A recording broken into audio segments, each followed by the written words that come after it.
Tim here from TMR Customs. Just a quick update on our JK 1-ton swap build.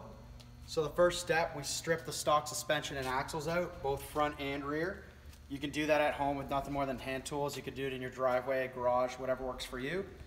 The next step for us is fitting this front Dana 60. So we're working on control arms. We've cut the factory track bar mount off the frame, and we're working on building a custom mount for you guys that you weld onto the frame to get the proper length track bar in there.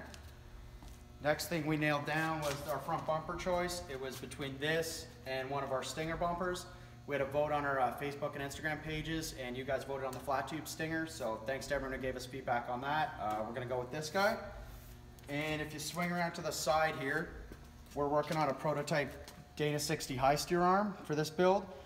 As it stands, this arm's allowing us to achieve full steering lock to lock on the Dana 60, so we're working through the steering panhard and getting all the correct geometry dialed in for you guys.